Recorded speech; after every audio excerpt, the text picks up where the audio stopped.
Today I want to talk about something that for me this year has been very important to me. Not just this year, obviously, it's something that has always been a recurring theme in my life, but it was ramped up when I began to think about it even more this year and leading on from last year as well. And that is just being able to push through the hard places. Because the truth is there are hard times in life. Every single person will go through hard times. Now, the hard times are in different shapes and sizes. The hard times will vary from person to person, but hard times will come, and hard obstacles, strong, formidable obstacles will present themselves in front of us. Adversity will show up on our path. Welcome to the Super Abundant Life podcast, where we teach the Bible in a simple, authentic, and practical way so that Christians can skillfully apply the Word of God to create supernatural results in every area of life. This is your host, Olawumi Brigwe.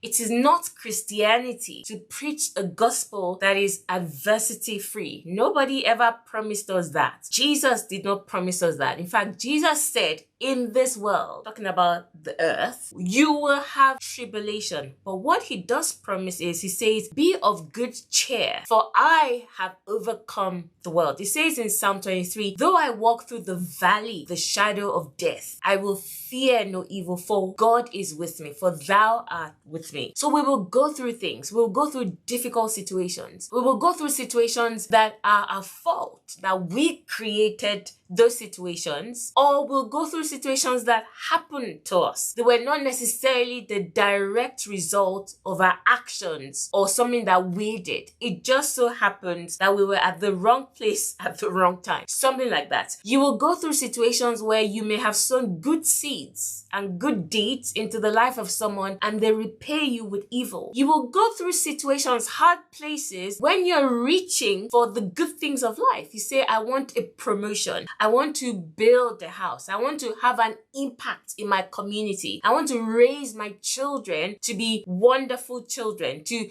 go on to be successful, super successful, well-balanced, well-adjusted human beings. I want my marriage to work. I want peace in my home. All these things, whatever it is you're reaching for, you're going to have to go through hard places during that journey to get there. There is no free pass. I hate toil. I hate hustle. In fact, I say all the time on this podcast that toiling is a curse. God looked at Adam and said, cursed is the ground for your sake. You would toil from the sweat of your face. You would toil under the hot sun. But even then, only thorns and thistles will it produce, meaning you put in much and get little back with all the hard work and the toil. But Jesus came to redeem us from that curse. So toiling is not what I'm talking about. I'm talking about as you're going forward, you are actually building your proverbial muscles.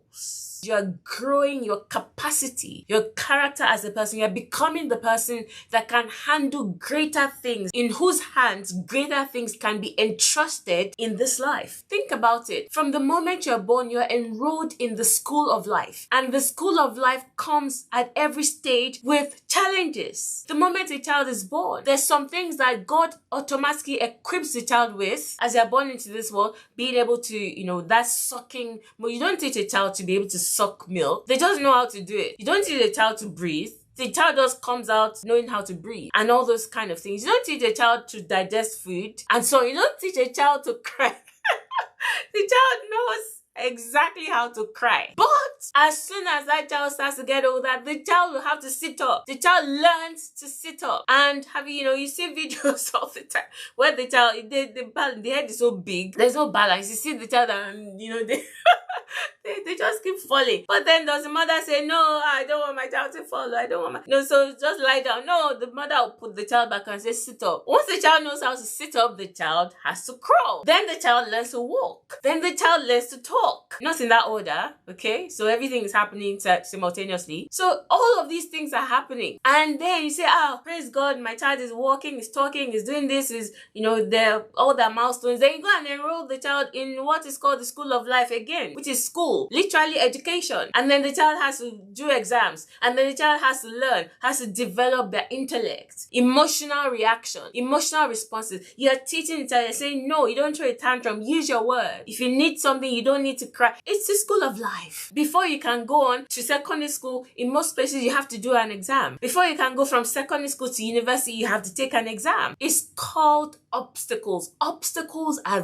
there throughout every stage of life. You cannot avoid obstacles. There will be hard places, and the expectation is that we should push through those hard places. So what I want to talk about today is 4 crucial reasons why you must push through the hard places rather than give up. 4 very important, as in soul establishing reasons why you must push through whatever the hard place it is that you are in right now, that it's easier to give up than to keep going. I want to give you 4 reasons why you must not. Why you must not. You must not. You must push through until you get into abundance. Is it your marriage? You must push through until that marriage is established in peace. You must push through. Is it you want the fruit of womb? You must push through. Is it that you want to have significance through the work of your hands? You must push through. Is it in your health, in your weight, whatever it is, you must push through. Is it that you feel like, oh, my children, they're not doing very well, but this is the vision I have for them? You must push through, because all of us have faced those hard places, and the rewards on the other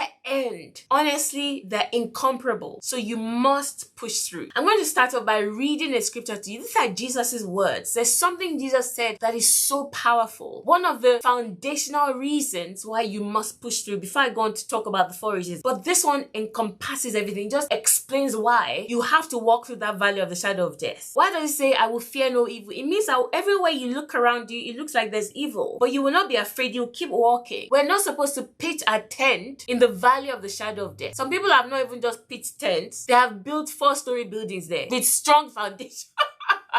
With a strong foundation, as they're not going anywhere. This valley of that will die here. No, don't die there. Get up, make a quality decision that at the end of my life, I will be able to say confidently that I pushed through the hard places. There's not a single thing, there's not a single area of my life that I'll look back with regret and say, oh, I never succeeded in that area. I never got the kind of success, or I never got what I wanted in that area. No, you don't have to look back with regret. At the end of our lives, we can look back with thanksgiving, with the opportunities that we've given, that we've maximized those opportunities, that we have impacted lives, that we have left a legacy of success, of prosperity for the people that are coming. And I'm not just talking about money. I'm talking about you've left a legacy of, my mother always pushed through. My mother attained good things, wonderful things in her career or in whatever it is. My mother was a woman that had great character. Is it because you were born with great character? No, you pushed through. You said, this anger thing, no, I'm going to deal with it. I'm going to get it out of my life, and so on. So we must push through. There's something Jesus said that I'm going to read to you. And Jesus said in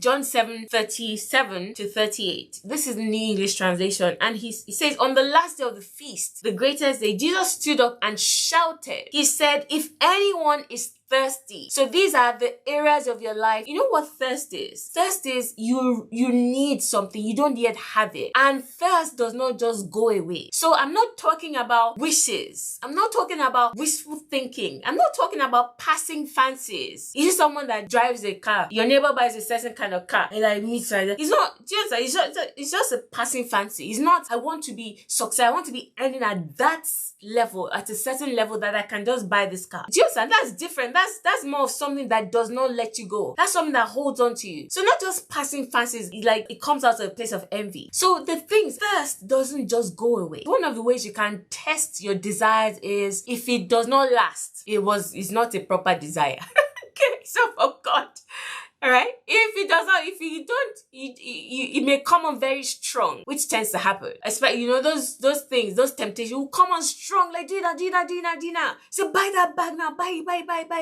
Go and listen to my episode before this, 170, being able to take a pause. And you say, do you know what? I'm not going to buy it now. I'm going to give myself a week. And then a week later, you now look at the bag. You're like, how much? £1,000 for this. And you're like, no. If you give it time and if it's not strong again, then you know that it was a passing fancy. So the thirst, just when you have a thirst, something that lingers, that is increasing in intensity. It's not waning.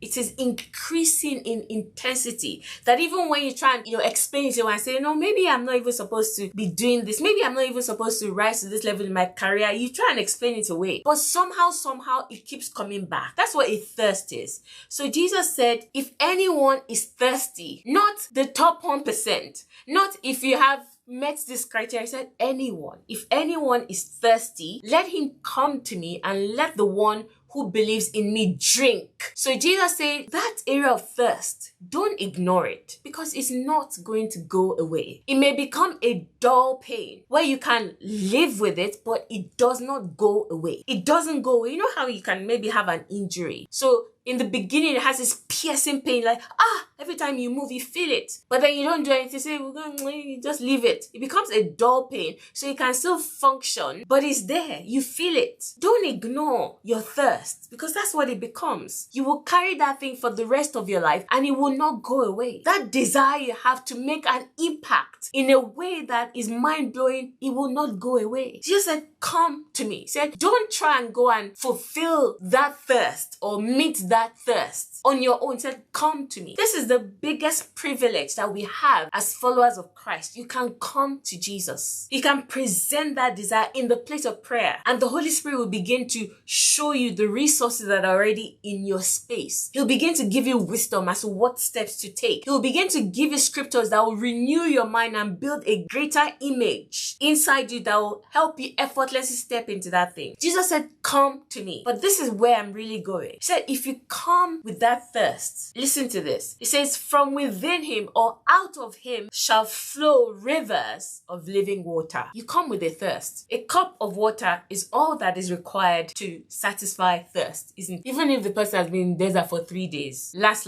a bottle of water. That's all they need to satisfy that thirst. But Jesus said, when you come to me, when you focus and say, I will not leave this thing, this habit, this bad habit, this flaw in my character, this poverty, this, always backing down, not pushing through when it comes to my career, this settling for anything in my mind, all those things. It says it will not only, if you go and you deal with it and you stay with it and you push through, it will not only meet your need, but it says rivers of living water. Rivers of living water is not just for you. You will come into such an abundance that you would have to share with other people. Your marriage will be so beautifully restored that you have, out of the overflow, you will help other people and their marriages will be healed as well. You will learn so much about how to raise godly children and exceptional children that other people will drink from your wisdom. Why? Because you didn't give up on raising your own children right. You didn't say, I've done everything I know to. No, you pushed through the hard places. So that's what I'm going to talk about. I want to share with you 4 reasons. So every time you feel like giving up, every time you want to abandon the journey, every time you want to just leave it and you want to live with that dull pain, you know it's there. You know that itch is there. No matter what you do to try and scratch it, it is always there. It is always there. That dream you've been carrying, the tremendous rewards in seeing it through. Yes, it's hard.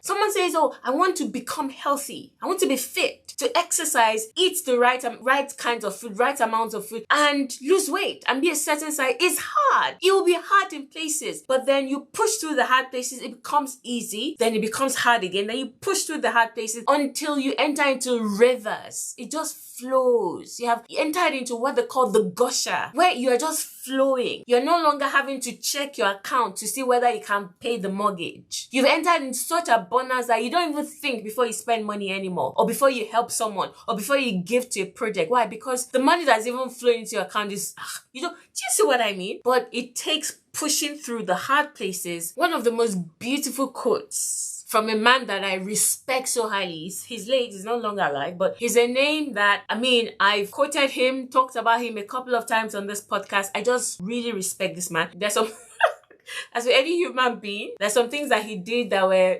not fantastic, but what he stood for, ultimately, he's someone that I really respect, and that is Winston Churchill. And of course, because I live in the United Kingdom, I am connected to this land, and he's the reason, honestly, singularly the reason why the United Kingdom as it is exists today. So he's someone that I respect highly. And there's several of his quotes, because the guy was an orator, man. The guy could speak. He had the gift of the gab. But there was one speech, a part of a speech in particular that I love and that, inspires me to keep pushing, to keep going through all the hard places until I get to wherever the destination is. And I'm going to read that to you. Is that it was actually his first speech to Parliament after he was appointed as Prime Minister in 1940. So the context of this was World War II, Hitler and all that. And Churchill said, "We have before us an ordeal of the most grievous kind. We have before us many long months of struggle and of suffering." I'm just going to pause there. This is being realistic. This is understanding that this thing is not, we can't click our fingers and Hitler will just say, you know what, I don't want to invade anybody again. Let's just go back. The train had gained too much momentum that it would take force to stop Hitler and the Nazi machine. So he acknowledged it. He said, before us, we have many long months of struggle and of suffering. You ask, what is our policy? I can say it is to wage war by sea, land, and air with all our might and with all the strength that God can give us. To wage war against a monstrous tyranny never surpassed in the dark, lamentable catalogue of human crime. He's saying we're going to fight against poverty. You rise up and say, I will fight and defeat poverty so that my children do not have to bear that poverty mindset and identity for the rest of their lives. You might say, I'm not really poor. At least there's poverty mentality where before you do anything, you look at the price first. Before you can do anything, the children ask you for something, you say, does money grow on trees? If $1 billion was entering your account daily, will you be asking, do you understand? So you can get to the point where you break through, and it doesn't mean that you must have $1 billion. You can literally just have whatever it is your salary is or your income is at the moment, but you've broken that poverty mentality. You believe that, listen, we have an abundance. Anything we need is always supplied in abundance. That's a prosperity mindset. You don't need $1 billion. For some people that have $1 billion, they still have poverty mindset. They will hoard, and then after they die, other people, strangers will now come and carry the money. Do you see? So you can push. You know that this is war. You're fighting against this thing. You're waging war, but you're not doing it alone. Churchill said, we will fight with all our might, with all the strength that God can give us. Jesus said, come to me. Then he goes on to say, that is our policy. You ask, what is our aim? I can answer in one word. It is victory. And I can remember in the speech, it's beautiful. I recommend watching the movie The Darkest Hour, right? It talks about his first 100 days in office, something like that. And it's a powerful movie. So if you don't want to, watch documentaries and so on, that is a near accurate depiction of his time as Prime Minister, the first 100 days. So you may want to watch that movie, The Darkest Hour is called. And you can see how he says victory. And he says that you ask, what is our aim? I can answer in one word. It is victories. His arm is speaking emphatically. Victory at all costs. Victory in spite of all terror. Victory, listen to this. This is so powerful. Victory, however long and hard the road may be. For without victory, there is no survival. Oh, he meant that literally. Like, if we don't win, we are toast. Hitler is going to level this entire island, kill everybody if possible. If not, just literally dominate. And after a while, the Great Britain is over. The entire empire that has survived for how many thousands of years is gone. He meant that literally. But for us, it may not be survival in the sense that someone is going to die. But it could mean by survival in the sense of what is that going to mean for your later years, for the next generation, and so on. So he said victory. We only have one aim. So it is understanding that my aim is victory, no matter how long or hard the road may be. I will win because I've already won through Christ. So I'm going to stick with it until that victory is demonstrated, manifested for everybody to see. So 4 reasons you must push through the hard places. Number 1 is the rewards.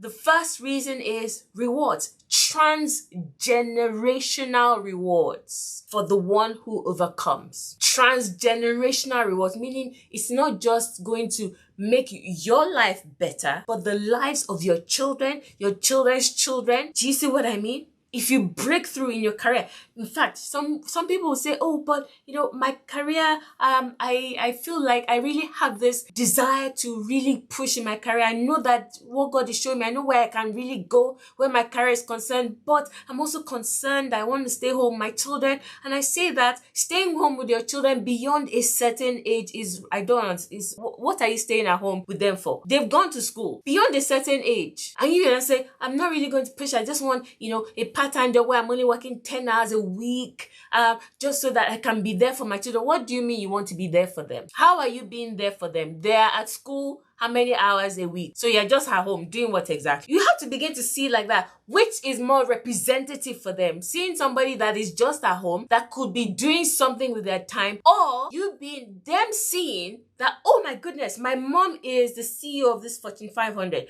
and you're representing to your daughter what's possible in a man's world. Which is more impactful? That's not everybody's dream. So that's one example. We can't tar everyone with the same brush. That's just one example. It doesn't apply to everybody. But you see what I mean? You have to say, I'm going to push through this thing. In fact, the greater the adversity, the greater what you have to overcome, the greater the glory in overcoming it. Health, for example. A lot of us struggle once you get to like 30, 40, 50 or something like that with weight, because you saw that your mom's or your dad, the belly came out and everything just started expanding. After I say, then literally it is incorporated into your own, even though you were 15 at the time, for example, and you were skinny. So it's not like you were overweight, you were skinny, you were 15. But you are seeing your mom as a 40-year-old and she's like that, like very big. What do you think that is teaching? It's teaching you that 40-year-olds look a certain way and it is not slim. Listen, everything is by observation. Everything is by observation. You and your husband, you keep fighting. You don't have any kind word. You say, oh, but we never argue in front of the children. You think these things don't have vibes. You think aura. You don't carry an aura around. Of course you're carrying an aura around. The children know what's up. You may not be shouting at each other in front of them, but they know what's up. And do you know what you're teaching them? If you don't push through until that marriage comes through that difficult phase into something peaceful, you're teaching them that this is how marriage is. You think you're shielding them. No, you're not shielding them. They are observing and absorbing everything. You push through. Why? For the next generation, not just for the next generation. So out of their belly will come rivers of living water. First of all, to satisfy your own thirst. So you have the first person that will partake of the harvest. The husbandman, the farmer, is the first person that benefits from the harvest. So you're going to benefit from the harvest. You're going to benefit from pushing through and multiplying your income, for being more prudent with your investments and the way you spend money and all those things, for growing in character. You are the first person that's going to benefit from that. But then the rewards go way beyond, to generations and generations and generations. I have an example. Novak Djokovic, and if I am a fan of tennis, and I'm a super fan of Novak Djokovic because I feel like the guy has a depth of character. An example, one of the major things that people actually revile him for is the whole vaccination thing. This guy, he said, I believe that I don't want foreign bodies inside my body. It's something that he believes. It's his belief. Because of that, he hasn't been able to play in big tournaments, right? He can't enter the US as at now. He wasn't able to enter Australia last year or something like that. He has lost opportunities, money, but he's like, this is what I believe. The whole world almost, it would appear, is against him and pushing against him and saying, what is wrong with you? And trying to fight him. But he said, no, this is how many people have that strength of character? You may say, oh, well, listen, whether it is right or wrong what he's doing, the point is how many people can withstand pressure for what they believe in. Some people, they say, oh, I'm not going to, and then somebody comes and say, are you sure? Are you sure? They've abandoned. They say, oh, okay, I'll just do it the way. They move quick. Strength of character. Another example is this guy. You're watching a Djokovic match. He can be 2 sets down, if you understand, if you're a tennis fan. Let's say five, Grand Slam. So Grand Slam is 5 sets. You need to win three out of 5. 2 sets down in a Grand Slam final. It has happened many times. But you can't write him off. You can't write him off. He will dig deep and come back. Some people would have already given up. And because I watch a lot of tennis, I've already seen that many times. They will start swearing, they will start being angry and, fighting umpire and shouting at everybody and hitting the racket, and they've literally lost in their mind because they're 2 sets down. They haven't lost the match, but they're at a disadvantage. But they don't know how to push through the hard emotions by, staying calm. Or even if Djokovic will lose it, he will find a way to bring himself back into calmness, to push through. And that is why, I don't care what anybody says, it's the greatest of all time. It's the GOAT. Don't mention Federer or Nadal. Djokovic. It's my podcast. I can say what I like. Novak Djokovic, Nole, is the greatest tennis player of all time. Now, what I really wanted to share about his life is this. Do you know that Djokovic grew up in the wartime? So he's Serbian, and as a child, he grew up and he had horrific experiences of war, like bombs. How many of us can say that? This is like people that grew up in World War II or something. You know that they think differently. Or people that went through, Nazi concentration camps. They think there's a strength of character. And he talks about the horrific experiences that he had during his childhood during the war in Yugoslavia and the bombing of Belgrade, so formerly Yugoslavia. Bombs. In fact, he describes one particular one where they had to go to a bomb shelter, somebody's apartment that had a shelter. I think his grandfather's apartment. And everybody, they packed so many people because their own apartment. Number one, he grew up poor. Number two, their apartment didn't have a shelter, so they went into his grandfather's apartment because he had some shelter, and everybody packed into there. They were sleeping on the floor. They had barely laid down to sleep when boom, they heard as an explosion, bomb. Literally, he said, like a few feet from where they were. They had to scramble, get everything. His mother stood up too quickly, hit his head, fell unconscious. As a child, seeing bombs literally drop. There's something that thing does. Now, so many people will go through that experience and they will say, the reason why my life is like this is because this is what I went through. Do you think that he would not have to push through all those things as a child? The anger. He would have had to push through. He would have had to push through, and he used the anger as fuel for the success that he now has. The greater the adversity that we face in life, don't get this thing twisted, the greater the glory in overcoming it. That baby girl soft life, I like soft life. I don't like toil. But even in my soft life, I know and I acknowledge that there are hard places that I must push through. In fact, what I find myself doing is, if my life is so comfortable, like I will find something, I will find a target put in front of myself where nobody's chasing me, nobody's judging me, nobody's saying something, nobody's pushing me, nobody's saying you have to meet this target, you have to do this. I'm not in anybody's employment, so it's not like they're setting targets for me, but I run a business. I can coast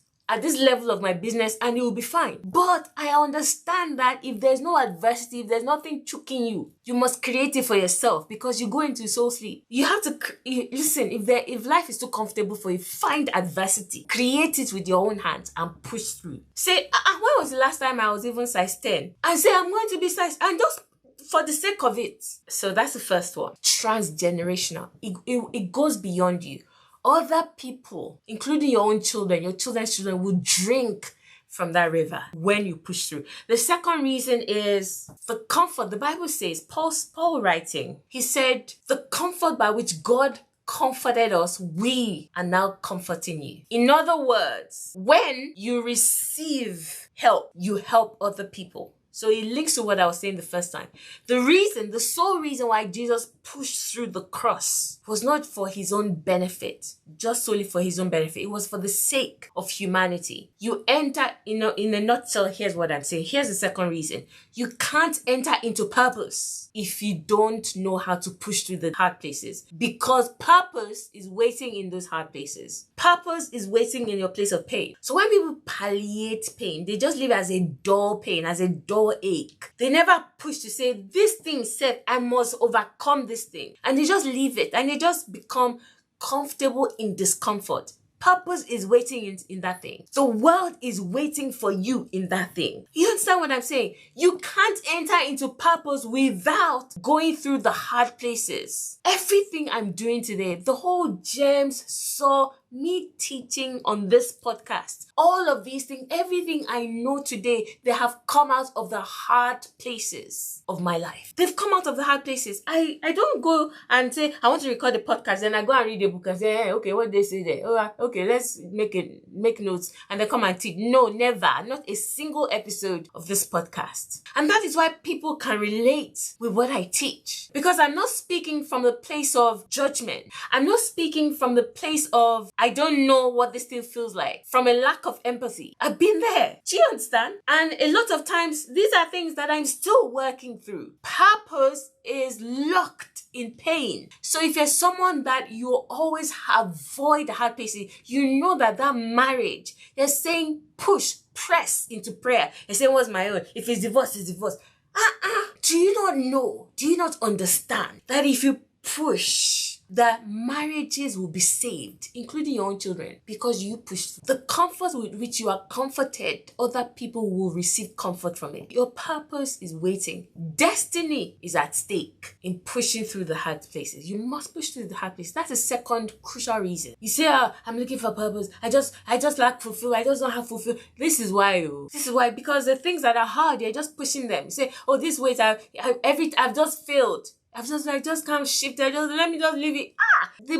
The greater the adversity, the greater the glory in overcoming it. For you, if you've struggled for 30 years with your weight, and then you now master it, you overcome it, and for the rest of your life, you maintain it with joy, will people not be calling you? Will they not be inviting you everywhere to hear your story and for you to teach them how to? You see what I mean? Purpose is locked inside pain. The third one, the third crucial reason is, so I've talked about two positives, why you should in terms of the rewards. Now I'm going to focus on two negatives. Number 3, so the first negative is it creates what is called learned helplessness. If you keep falling at the same hurdle, it creates what's called learned helplessness. So learned helplessness is simply where you come to a point where you believe you can never be free from something. Like, no, it's not possible. Unless somebody just comes and does something that sets me free. I do not have the power within myself to become free. It teaches you that. If you keep falling at the same hurdle, that's why you want to say,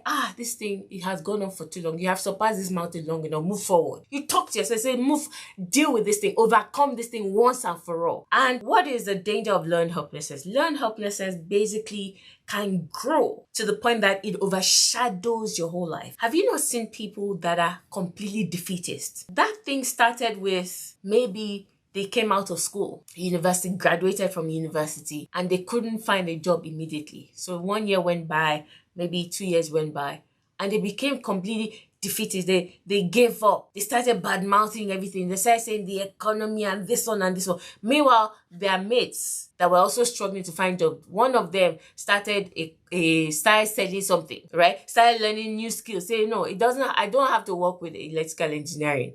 Okay, since I can't get a job with electrical engineering, I'm going to go and learn how to make beads and start selling. Or I'm going to go and learn how to whatever and start doing it. So other people in the same boat, they said, no, I must overcome this thing. Remember what Churchill said? Victory at all costs. He said, no, I will not let this thing, I will not die here. I'm not going to pitch a tent in the valley of the shadow of death. They found a way. They found it. Some of them went on to be super successful. Some of them was the gateway into then getting the job that they want. But this person, very defeatist. Now, in fact, this one's a real story that somebody told me about her husband. This was years ago, okay? This was years ago, not within my current coaching. It was someone random when I used to write a blog many years ago.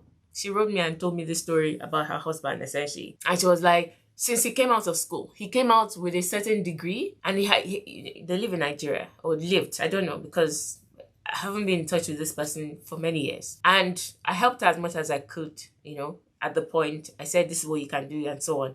And I want to believe that they've moved past that. But I want to use the story as an illustration. So this guy comes out of school. He has a particular degree, and he's very proud of his degree. Maybe he got 2-1 or whatever, or first class. And in one of the professional quote-unquote degrees, and he came out with that, but he couldn't find a job. He couldn't find a job in the sense that he wanted maybe a bank job or oil company job, that kind. And he would sit all the exams, maybe go for 1 or 2 interviews, but he just never succeeded, right? And what did he decide to do? He just stayed at home. The wife was the one working. The wife would work, in fact, probably on top of her very hectic, and Nigeria, they say 9 to 5, but it's never 9 to 5 because the traffic safe. You leave home at 4 o'clock, 4 a.m., you don't come back until 11, that kind. So she was doing that. On top of that, just to make ends meet, she was trying to sell this, trying to sell that, doing different, being industrious so that they could eat, so that they could have a roof over their head. What was this guy doing? This guy sitting at home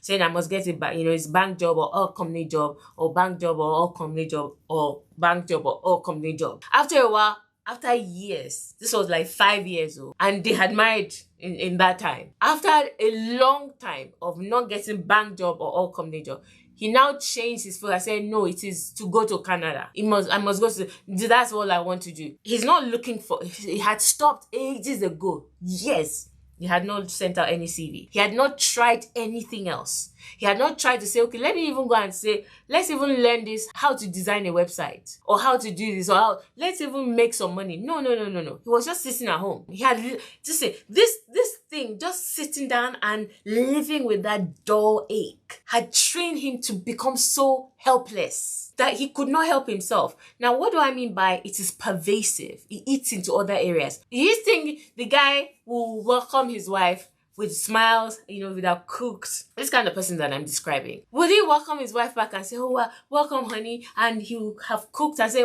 thank you for working so hard.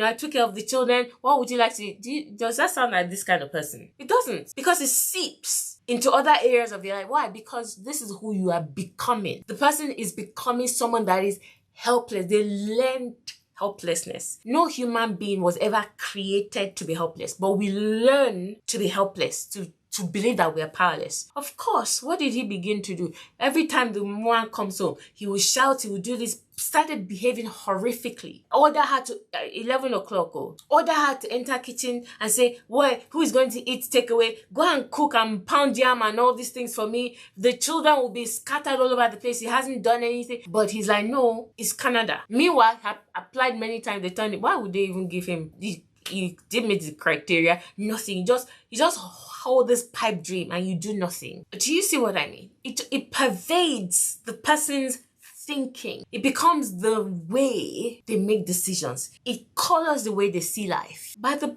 point that this woman reached out to me, she was so fed up. She was the marriage was on the point of breaking. Why? Because somebody could not find a solution to what. He was not always like that. Someone that got a 2-1 of first class in a prestigious degree at university, he had something going for him. But because he did not work through to overcome that thing, it ate into the very fabric of his being that he morphed into somebody else. He became someone that even he could not recognize. He began to carry women, spend his wife's money to carry women, and then be shouting on her, abusing her on top of that. Do you see what? He became somebody that even he could not recognize. And where did it come from? Like I said, not taking this thing and saying, this thing I will overcome you. I will get you out of my life. It creates learned helplessness that pervades and overshadows your whole life if you don't push through the hard places. And the final one, 4th reason, the second negative reason, is ingrained behaviors. Creates certain things that get transmitted to your children. So number 3 is learned helplessness. So you morph in someone else.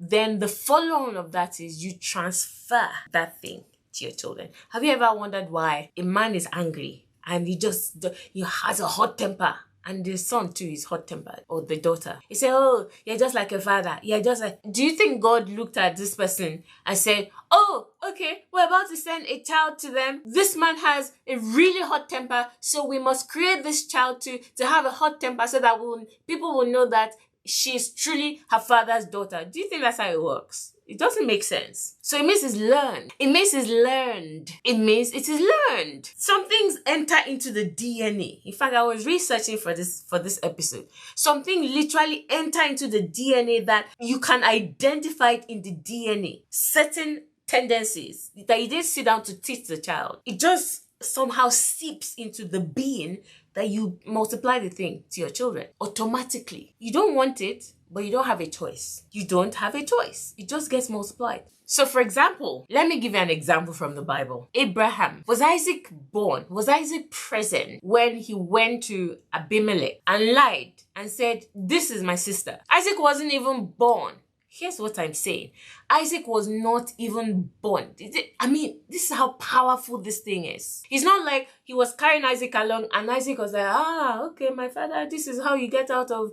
No. He was not even born. Talk less of saying, okay, the boy just learned it by observation, or Abraham sat down and taught him. He wasn't born. He did it twice. Lied and said, this is my sister, not my wife. Almost got all of them in trouble. Isaac did exactly the same thing. And again, it wasn't like Abraham called him aside and they were traveling together and Abraham whispered to him and said, you better tell them that Rebecca is your sister, or just in case. No, Abraham wasn't there.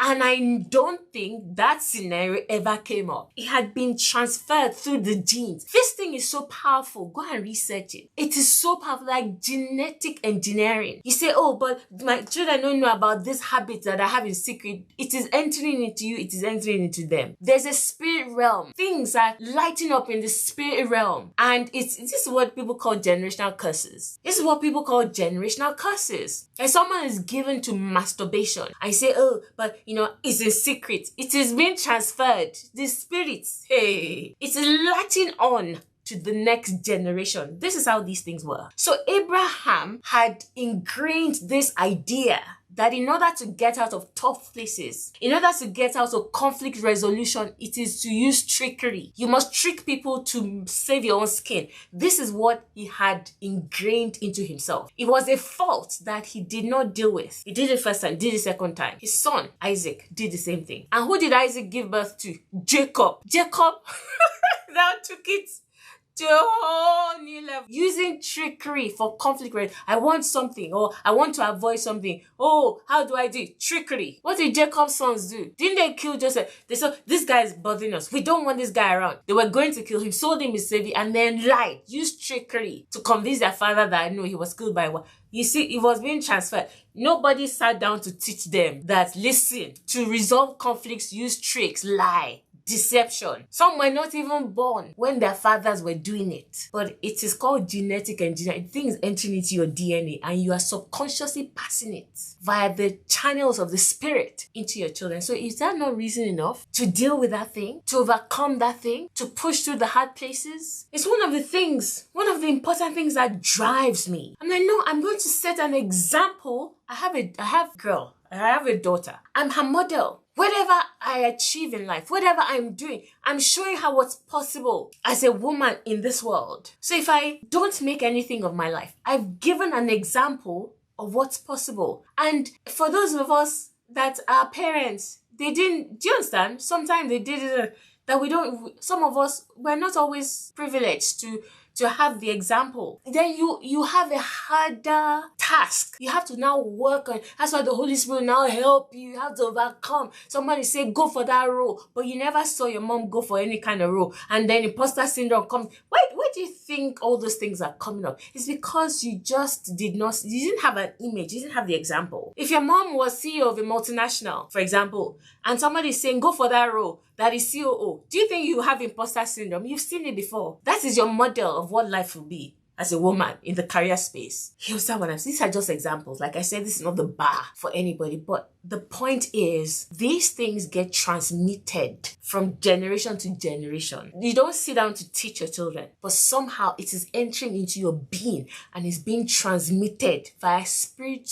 channels into those children, and the thing gets propagated. The same way some of the things from your own parents, grandparents have been transmitted into you too. That's why you're fighting some demons today. So, 4 reasons why you must push through the hard places. Like Churchill said, victory at all costs. Victory no matter how long or hard the road may be. This is Olaume Prigwe, and I'll be back with another episode. See you then.